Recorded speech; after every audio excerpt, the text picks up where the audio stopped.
শবে বরাতে মানুষ মসজিদে বেশি আসে কেন? এই রাতে বেশিরভাগ মানুষ মসজিদে যায় বা ইবাদত বন্দেগী করে যার যার মতে করে। বেশিরভাগ মানুষের ধারণা হলো যে এই রাতে ভাগ্য ঠিক হয়। যেহেতু ভাগ্য ঠিক হয়, ভাগ্য নির্ধারণ হয়, সেই জন্য এই রাতে মসজিদে যায়, ভিড় জমায় যে একটা রাতে ইবাদত বন্দেগী করে যদি ভাগ্যটা নিজের অনুকূলে লিখে নেওয়া যায়, সারা বছরের ভালো কিছু লেখাই নেওয়া যায়, তাহলে তো সারা বছর ভালো থাকা যাবে। এই জন্য ওই একটা রাত একটু বেশি ইবাদত বন্দেগী করার চেষ্টা করে। ঠিক না বেঠিক? আল্লাহ রাব্বুল আলামিন আমাদের জন্য যে তাকদীর প্রতি বছর লিপিবদ্ধ করেন, সেটা কোন রাতে হয়? শবে কদর বলছে এলাকার মানুষ। সারা দেশের মানুষ তো জানে শবে বরাত।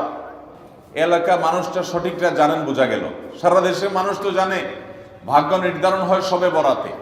ভাইরা আমার, কোরআনে হাকিমে সূরা দুখানের ৩ এবং ৪ নম্বর আয়াত যদি আপনি দেখেন, আল্লাহ রাব্বুল আলামিন ইরশাদ করেছেন, ইন্না আনজালনাহু ফি লাইলাতিন মুবারাকাহ ইন্না কুন্না মুনজিলিন ফিহা ইউফরাকু কুল্লু আমরিন হাকিম।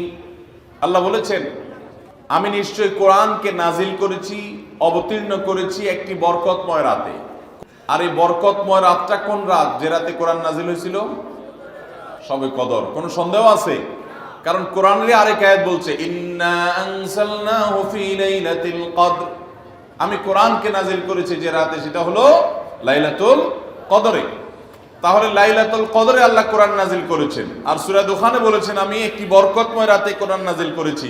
তাহলে এখানে বরকতময় রাত বলতে যে লাইলাতুল কদরকে বোঝানো হয়েছে, সেটা দিনের আলোর মতো পরিষ্কার। ঠিক কিনা বলেন?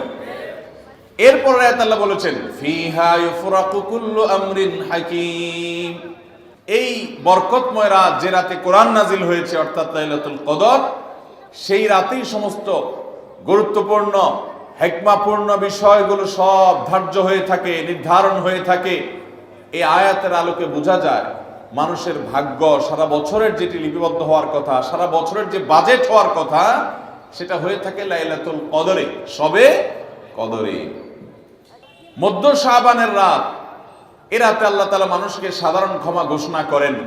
যাদের মনে হিংসা নাই, যাদের মনে মানুষের প্রতি বিদ্বেষ শত্রুতা নাই, এবং যারা শিরকে লিপ্ত না, এই মানুষগুলো ছাড়া বাকি মানুষগুলোকে মধ্য শাবানের রাত, যেটাকে আমরা শবে বরাত বলি, হাদিসের ভাষ্য শবে বরাত নয়, হাদিসের ভাষ্য হলো লাইলাতুন নিসফি মিন শাবান, সেই রাতে আল্লাহ রাব্বুল আলামিন বান্দাকে সাধারণ ক্ষমা ঘোষণা করেন।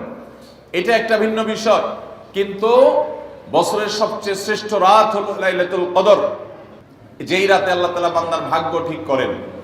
এই রাতে যে ভাগ্য আল্লাহ নির্ধারণ করে থাকেন, সেই নির্ধারণটা যেন আমাদের অনুকূলে হয়, সেই নির্ধারণটা যেন আমাদের জন্য কল্যাণকর হয়।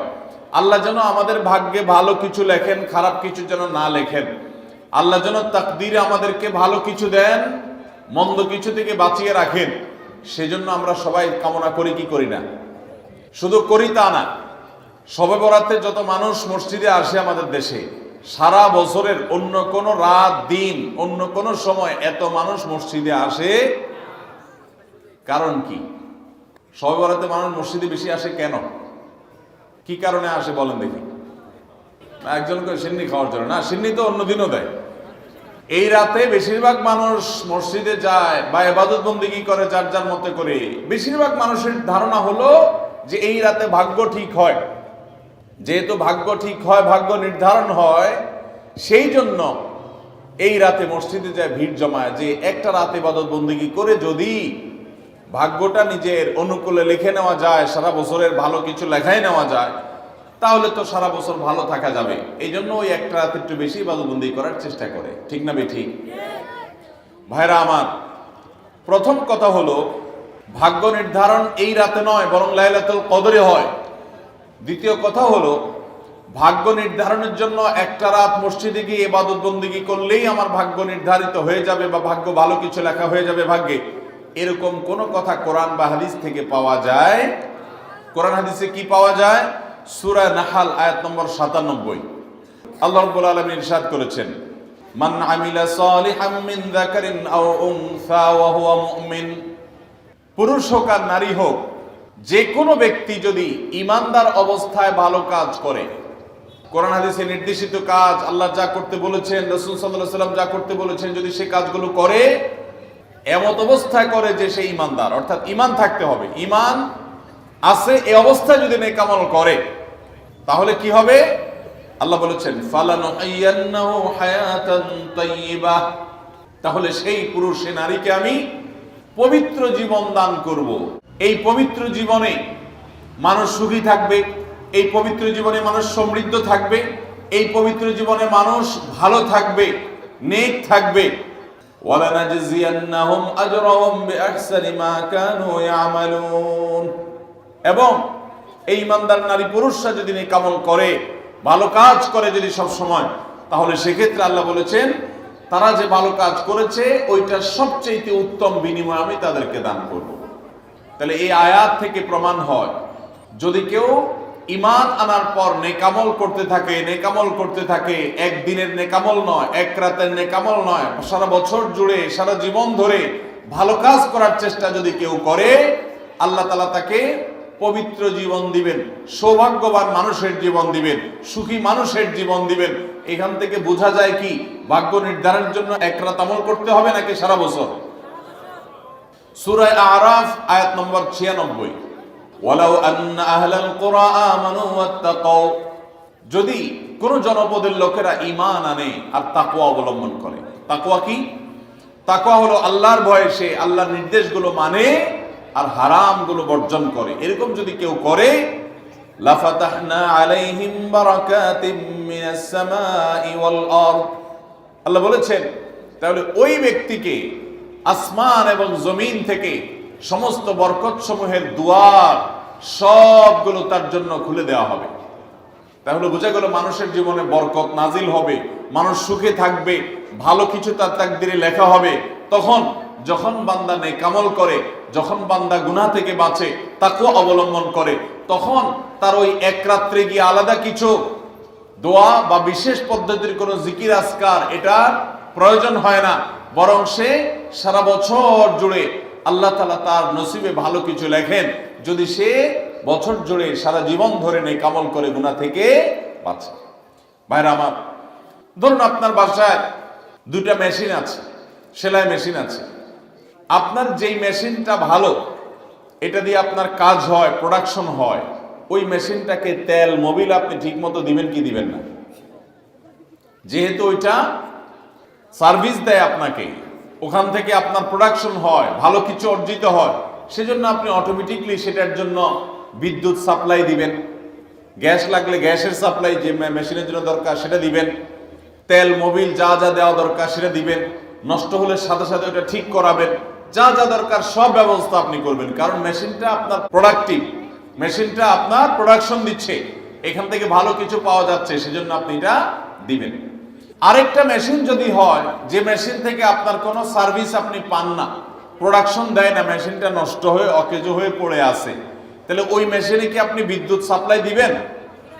ওখানে কি আপনি অন্য যা দরকার আছে তেল মোবিল নিয়মিত দেওয়া, এগুলো কি আপনি করবেন? করবেন না। হ্যাঁ, ওইটার জন্য মাসে মাসে কিস্তি যদি দেওয়ার দরকার হয়, আগে থেকে কিনা থাকে, তাহলে আপনি হয়তো কিস্তি পরিশোধ করবেন। অন্য কিছু আগে থেকে করা দরকার আছে সেটা আপনি করবেন। আল্লাহ রাব্বুল আলামিন ঠিক একইভাবে তার যে বান্দারা তার অনুগত থাকে, তাকওয়া অবলম্বন করে, হারাম থেকে বাঁচে, গুনাহ থেকে বাঁচে, ফরজ কাজগুলো করে, আল্লাহ তাআলা তার সেই বান্দাদের জন্য ভালো কিছু তাদের তাকদীরে লিপিবদ্ধ করেন, তাদের জন্য নসিবে ভালো কিছু রাখেন, তাদেরকে সুখের জীবন দান করেন, সৌভাগ্য দান করেন, আল্লাহ তাআলা প্রকৃত প্রশান্তি মনের সেটা দান করেন।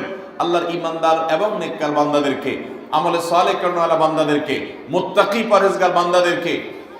আর যারা আল্লাহর এই আনুগত্য করে না, যারা আল্লাহ রাব্বুল আলামিনের প্রতি ঈমান আনে না, যারা নেক আমল করে না, যারা তাকওয়া অবলম্বন করে না, এই মানুষগুলো তাদেরকে আল্লাহ তাআলা ওই দুনিয়াতে বেঁচে থাকার জন্য, দুনিয়া সিজনুল মুমিন ওয়া জান্নাতুল কাফির হাদিসে আসছে, ঈমানদারের জন্য হলো জেলখানা আর কাফিরের জন্য জান্নাতের মতো যা খুশি করতে পারে।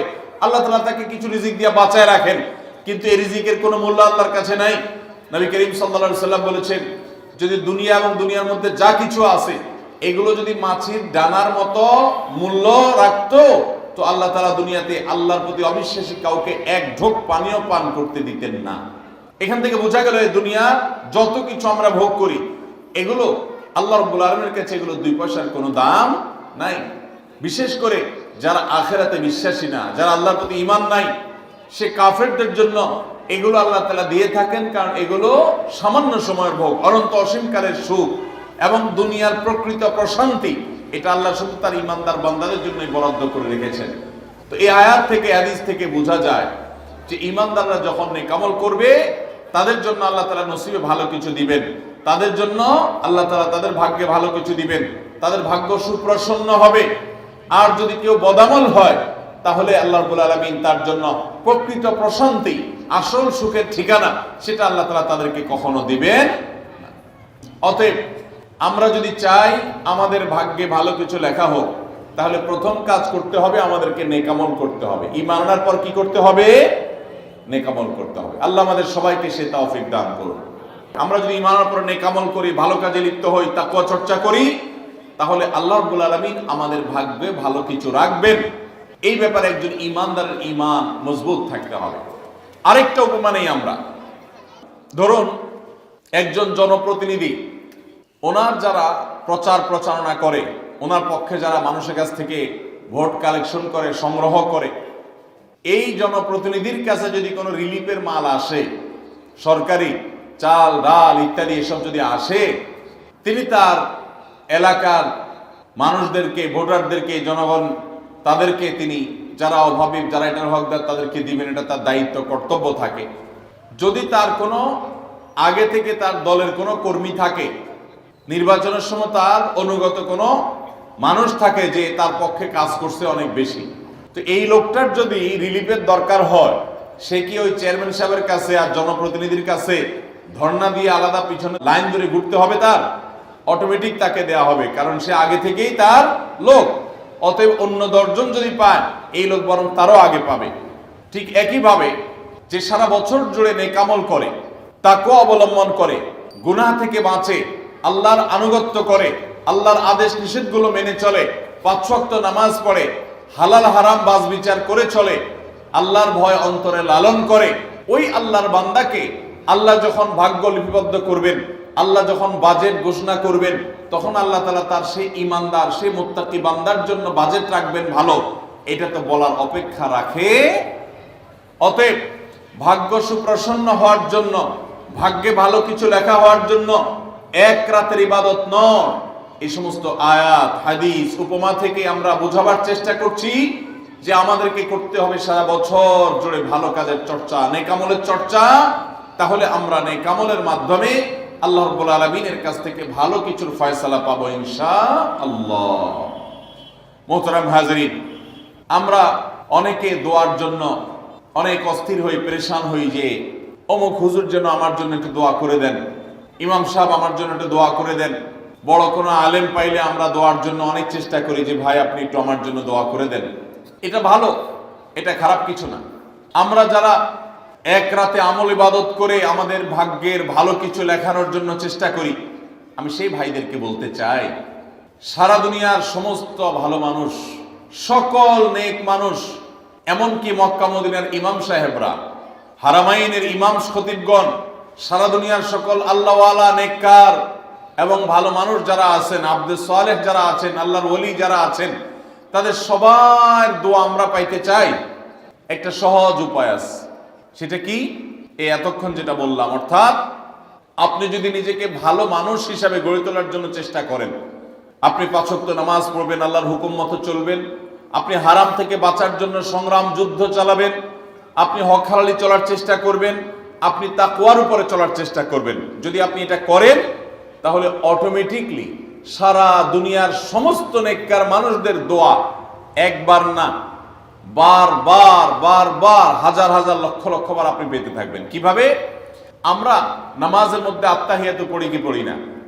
এই আত্তাহিয়াতুর মধ্যে একটা কথা আছে, আসসালামু আলাইনা ওয়া আলা ইবাদিল্লাহিস সালিহিন।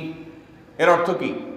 এর অর্থ হলো, হে আল্লাহ, নামাজের মধ্যে নামাজরত অবস্থা দোয়া, এখানে দোয়া করছে মুসল্লি, হে আল্লাহ, আসসালামু আলাইনা, আল্লাহ আমার প্রতি শান্তি বর্ষিত হোক, আমাদের প্রতি শান্তি বর্ষিত হোক, ওয়া আলা ইবাদিল্লাহিস সালিহিন, এবং আল্লাহর যত নেককার বান্দা আছে সারা পৃথিবীতে, সারা দুনিয়াতে যত নেককার বান্দা আল্লাহর আছে, যারা ভালো কাজ করার চেষ্টা করে, যারা হক হালালি চলার চেষ্টা করে, যারা হারাম উপার্জন করে না, যারা হারাম জিনিস দেখে না, হারাম জিনিস ধরে না, হারাম খায় না, হারাম কথা বলে না, হারাম জায়গায় যায় না, হারাম কাজ করে না, 5 ওয়াক্ত নামাজ পড়ে, যাকাত ফরজ হলে যাকাত দেয়, হজ ফরজ হলে হজ করে, রমজান আসলে রোজা রাখে, সকল ফরজ কাজগুলো করে, এক কথায় কোরআন হাদিসকে মেনে চলার চেষ্টা করে যারা, তার জীবনের অক্ষরে অক্ষরে প্রতিটা পদক্ষেপে, এদেরকে বলা হয় নেককার বান্দা।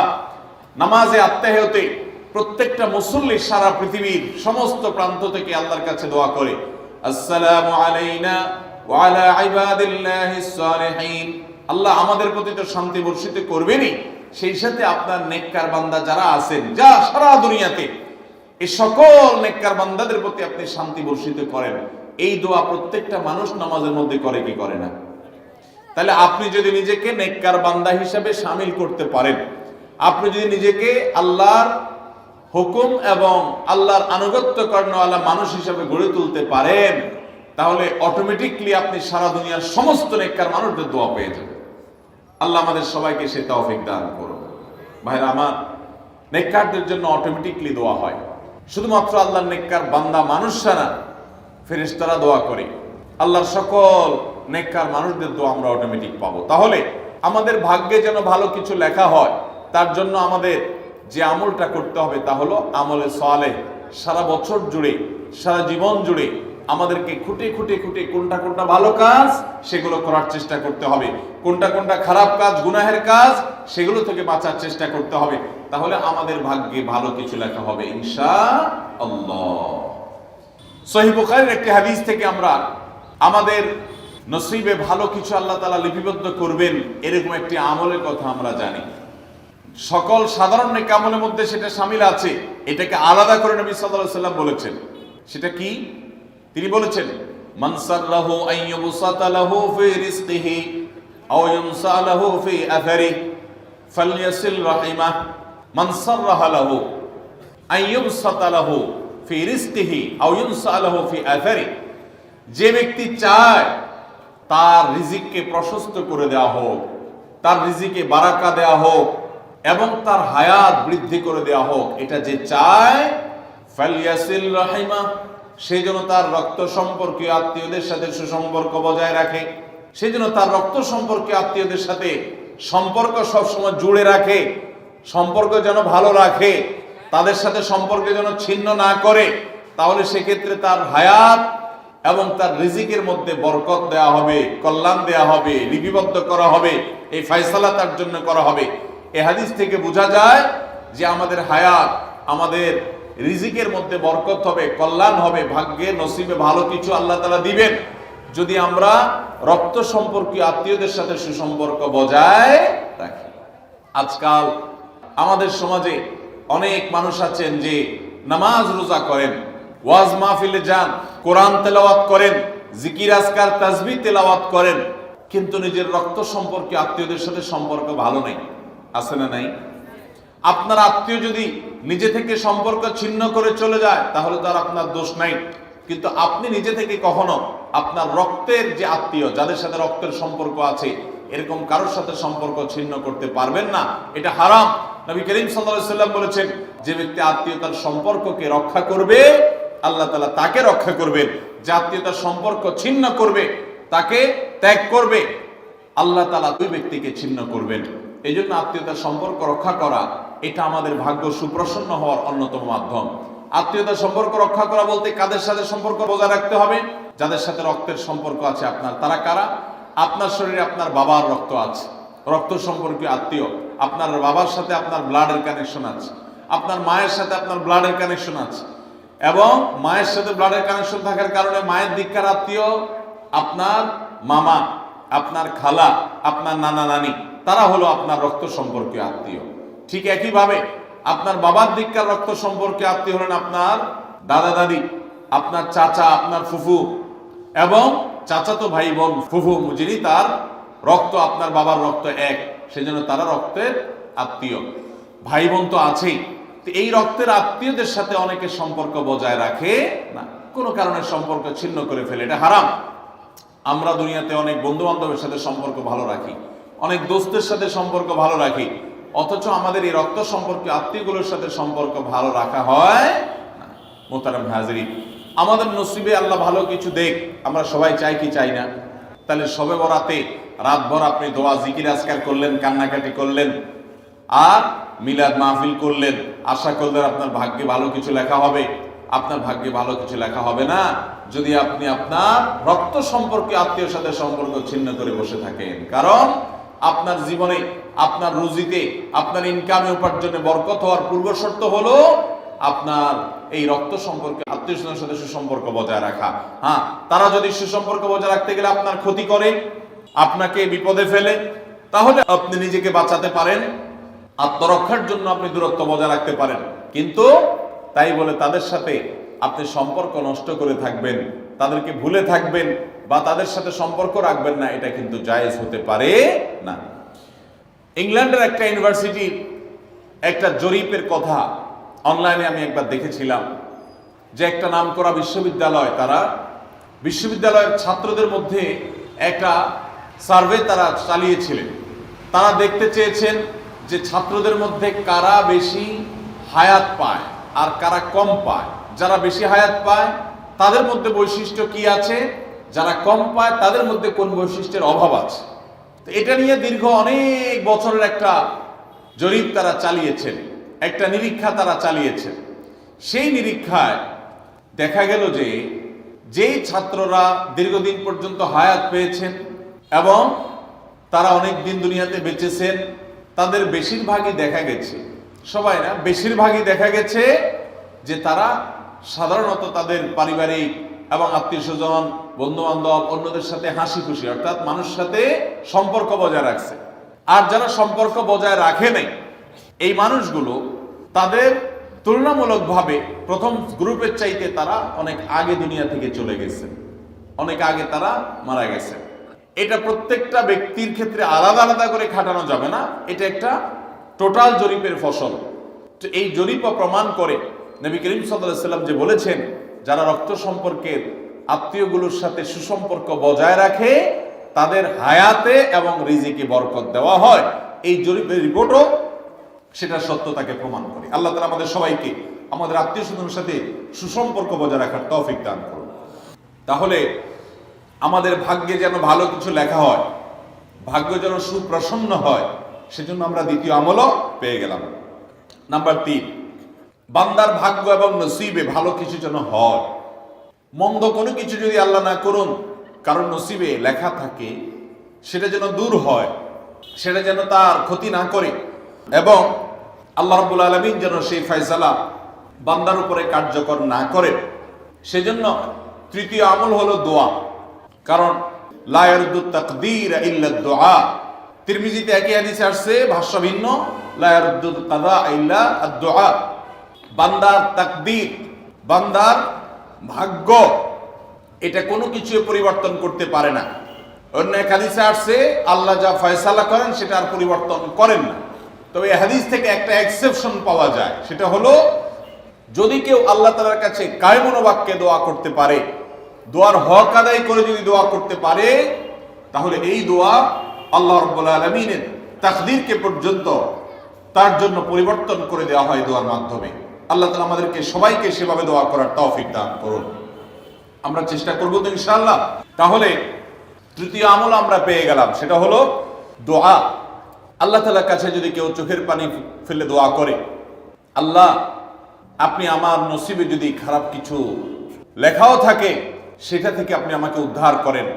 যদি কেউ দোয়ার হক আদায় করে দোয়া করতে পারে, দোয়া কবুলের জায়গাগুলোতে দোয়া করতে পারে, যথাযথভাবে দোয়া করতে পারে, দোয়ার শর্ত পূরণ করে দোয়া করতে পারে, কায়মন বাক্যে দোয়া করতে পারে, চোখের পানি ফেলে দোয়া করতে পারে, দোয়া এত বড় অস্ত্র, দোয়া এত বড় মাধ্যম, দোয়া এত বড় একটা উপায় যে এটা দিয়ে আল্লাহর লিখন, আল্লাহর তাকদীর, এটা আল্লাহর কাছ থেকে পরিবর্তন করিয়ে আনা যায় এই দোয়ার মাধ্যমে। অথচ এই দোয়াও আমরা বেশি মানুষ করতে পারি না। আমরা হুজুরদের দিকে চায় থাকি যে হুজুরদের সাথে আমরা শুধু আমিন আমিন বলবো, নিজেরা আল্লাহর কাছে দোয়া করবো এটা আমরা জানি না, অথচ আল্লাহ বলেছেন উদউনি আস্তাজিব লাকুম, তোমরা আমার কাছে দোয়া করো, আমি তোমাদের দোয়া কবুল করব। অতএব ভাইরা আমার, আমরা আল্লাহ রাব্বুল আলামিনের কাছে আমাদের ভাগ্যে যেন ভালো কিছু লেখা হয়, সেজন্য আল্লাহর কাছে বেশি বেশি করে দোয়া করব।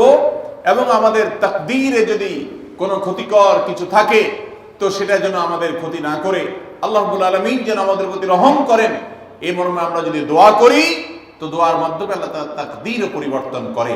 অবশ্য তাকদীরের মধ্যে দুইটা প্রকার আছে, একটা তাকদীরে মুবরাম আর একটা তাকদীরে গায়রে মুবরাম। তাকদীরে গায়রে মুবরাম যেটা, সেটা তাকদীর দোয়ার মাধ্যমে ফয়সালা আল্লাহ পরিবর্তন করেন। মুবরাম যেটা পরিবর্তন করেন না, অর্থাৎ যেটা চূড়ান্ত করেছেন আল্লাহ তাআলা আগে থেকে, সেটা পরিবর্তন করেন না। তবে বান্দার হায়াতের ক্ষেত্রে কোন কোন হাদিস থেকে জানা যায় আল্লাহ রাব্বুল আলামিন কোন নেক আমলের ফলে দোয়ার মাধ্যমে আল্লাহ রাব্বুল আলামিন অনেক সময় সেটাতে পরিবর্তন করেন এবং সেটাতে বারাকা দান করেন। অতএব আমাদেরকে তাকদীর ভাগ্য যেন সুপ্রসন্ন হয়, আমাদের নসিব যেন ভালো হয়, আল্লাহ যেন ভালো কিছু দান করেন, সেজন্য শবে বরাতে রাত ভরে ইবাদত বন্দিগি এই জন্য নয়, বরং আমাদের ভাগ্যে ভালো কিছু হওয়ার জন্য বছর জুড়ে আমাদেরকে নেক আমল করতে হবে। এক রাত ইবাদত বন্দেগি করলেন, সারা বছর কোন নফল নামাজ, ফরজ নামাজ, অন্যান্য ফরজ কাজ করলেন না, আর আপনি আশা করলেন যে আল্লাহ আপনার জন্য ভাগ্যে ভালো কিছু লিখে দিবে, এটা সঠিক নয়। আর ভাগ্যের নির্ধারণটা মূলত লাইলাতুল কদর, এটি বোঝা যায় সূরা দুখান থেকে, অন্যান্য সূরা থেকে। অতএব আমাদের সবাইকে আমাদের ভাগ্যে ভালো কিছু লেখার জন্য বেশি বেশি আমাদের 5 ওয়াক্ত ফরজ নামাজ সহ আল্লাহর সমস্ত ফরজ বিধানগুলো মেনে চলতে হবে, হারাম এবং গুনাহের কাজগুলো থেকে বেঁচে চলতে হবে, এবং সেই সাথে আমাদের সবাইকে বেশি বেশি করে বিশেষ করে নেককারদের কাতারে শামিল হতে হবে। আমি যত বেশি নেককার হতে পারবো, ওই যে নামাজে আত্মেহাতের মধ্যে নেককারদের দোয়া পাবো, আমার প্রতি শান্তি আল্লাহর এমনি বর্ষিত হবে।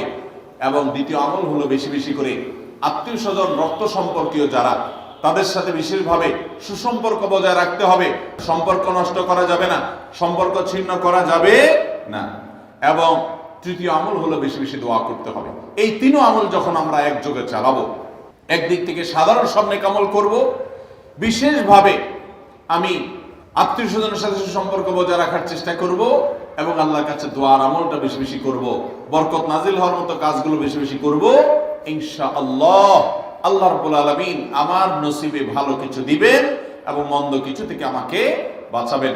নবী করিম সাল্লাল্লাহু আলাইহি সাল্লাম আল্লাহর কাছে দোয়া শিক্ষা দিয়েছেন, আল্লাহুম্মা ইন্নী আউযু বিকা মিন দারকিল বালা, আল্লাহুম্মা ইন্নী আউযু বিকা মিন সুইল কাদা। আল্লাহ, আপনার কাছে আমার ভাগ্যের ক্ষতি থেকে আমি আপনার কাছে পানা চাই। অর্থাৎ আমার তাকদীরে কাজার মধ্যে যদি কোনো ক্ষতিকর কিছু আপনি লিখে থাকেন, তাহলে সেই সুউল কাজা, এটা থেকে আমি আপনার কাছে পানা চাই। অতএব এই মর্মে আল্লাহর কাছে যত বেশি আমরা দোয়া করব, আল্লাহ রাব্বুল আলামিন আমাদেরকে তত বেশি হিফাজত করবেন। আল্লাহ তাআলা আমাদের নসিবে দুনিয়া এবং আখিরাতে, ইহকালে এবং পরকালে ভালো কিছু লেখেন, আমাদের নসিবে যেন ভালো কিছু হয় সেই তৌফিক আল্লাহ তাআলা আমাদেরকে দান করেন। আমরা সবাই আমলগুলো করবো তো ইনশাআল্লাহ। আল্লাহ আমাকে আপনাকে আমাদের সবাইকে আমলের তৌফিক দান করুন। আস-সুন্নাহ ফাউন্ডেশন, উম্মার স্বার্থে সুন্নাহর সাথে।